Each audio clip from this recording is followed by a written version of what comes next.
An Episode of War by Stephen Crane.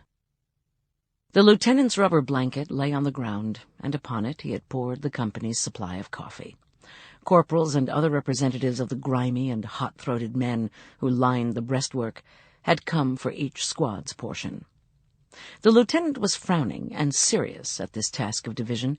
His lips pursed as he drew with his sword various crevices in the heap, until brown squares of coffee, astoundingly equal in size, appeared on the blanket.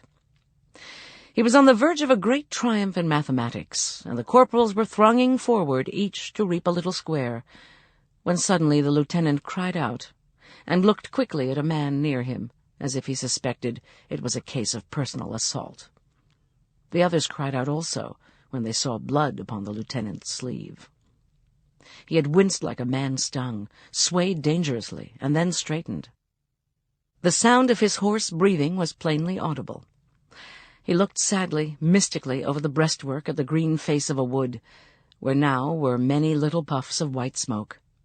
During this moment the men about him gazed statue-like and silent, astonished and awed by this catastrophe, which happened when catastrophes were not expected, when they had leisure to observe it.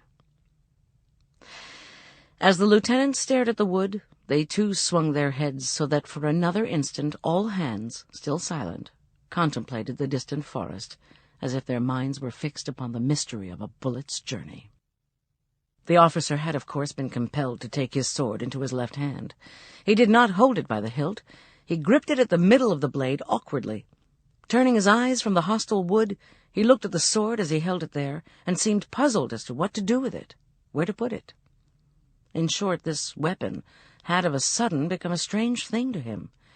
He looked at it in a kind of stupefaction, as if he had been endowed with a trident, a scepter, or a spade. Finally he tried to sheathe it. To sheathe a sword held by the left hand, at the middle of the blade, in a scabbard hung at the left hip, is a feat worthy of a sawdust ring. This wounded officer engaged in a desperate struggle with the sword and the wobbling scabbard, and during the time of it breathed like a wrestler. But at this instant the men, the spectators, awoke from their stone-like poses and crowded forward sympathetically. The orderly sergeant took the sword and tenderly placed it in the scabbard. At the time he leaned nervously backward, and did not allow even his finger to brush the body of the lieutenant. A wound gives strange dignity to him who bears it. Well men shy from his new and terrible majesty.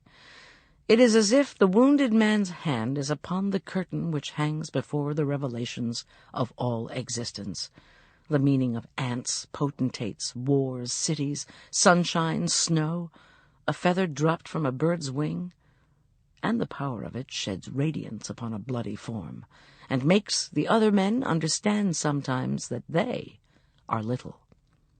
His comrades look at him with large eyes thoughtfully. Moreover, they fear vaguely that the weight of a finger upon him might send him headlong, precipitate the tragedy, hurl him at once into the dim gray unknown. And so the orderly sergeant, while sheathing the sword, leaned nervously backward. There were others who proffered assistance. One timidly presented his shoulder and asked the lieutenant if he cared to lean upon it, but the latter waved him away mournfully. He wore the look of one who knows he is the victim of a terrible disease and understands his helplessness. He again stared over the breastwork at the forest, and then, turning, went slowly rearward. He held his right wrist tenderly in his left hand, as if the wounded arm was made of very brittle glass. And the men in silence stared at the wood, then at the departing lieutenant, then at the wood, then at the lieutenant. As the wounded officer passed from the line of battle, he was enabled to see many things which, as a participant in the fight, were unknown to him. He saw a general on a black horse, gazing over the lines of blue infantry at the green woods which veiled his problems. An aide galloped furiously, dragged his horse suddenly to a halt, saluted, and presented a paper. It was, for a wonder, precisely like a historical painting. To the rear of the general and his staff, a group, composed of a bugler, 2 or 3 orderlies, and the bearer of the corps standard, all upon maniacal horses, were working like slaves to hold their ground, preserve their respectful interval, while the shells boomed in the air about them, and caused their chargers to make furious, quivering leaps. A battery, a tumultuous and shining mass, was swirling toward the right. The wild thud of hoofs, the cries of the riders shouting blame and praise, menace and encouragement, and last the roar of the wheels, the slant of the glistening guns, brought the lieutenant to an intent pause. The battery swept in curves that stirred the heart. It made halts as dramatic as the crash of a wave on the rocks, and when it fled onward, this aggregation of wheels, levers, motors, had a beautiful unity, as if it were a missile. The sound of it was a war chorus that reached into the depths of man's emotion. The lieutenant, still holding his arm as if it were of glass, stood watching this battery, until all detail of it was lost, save the figures of the riders, which rose and fell and waved lashes over the black mass. Later he turned his eyes toward the battle, where the shooting sometimes crackled like bushfires, sometimes sputtered with exasperating irregularity, and sometimes reverberated like the thunder. He saw the smoke rolling upward and saw crowds of men who ran and cheered or stood and blazed away at the inscrutable distance. He came upon some stragglers, and they told him how to find the field hospital. They described its exact location. In fact, these men, no longer having part in the battle, knew more of it than others. They told the performance of every corps, every division, the opinion of every general.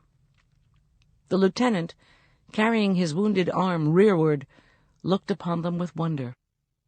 At the roadside a brigade was making coffee, and buzzing with talk like a girls' boarding school. Several officers came out to him and inquired concerning things of which he knew nothing. One, seeing his arm, began to scold. "Why, man, that's no way to do. You want to fix that thing." He appropriated the lieutenant and the lieutenant's wound. He cut the sleeve and laid bare the arm, every nerve of which softly fluttered under his touch. He bound his handkerchief over the wound, scolding away in the meantime. His tone allowed one to think that he was in the habit of being wounded every day. The lieutenant hung his head, feeling, in this presence, that he did not know how to be correctly wounded. The low white tents of the hospital were grouped around an old schoolhouse. There was here a singular commotion. In the foreground, 2 ambulances interlocked wheels in the deep mud. The drivers were tossing the blame of it back and forth, gesticulating and berating, while from the ambulances, both crammed with wounded, there came an occasional groan.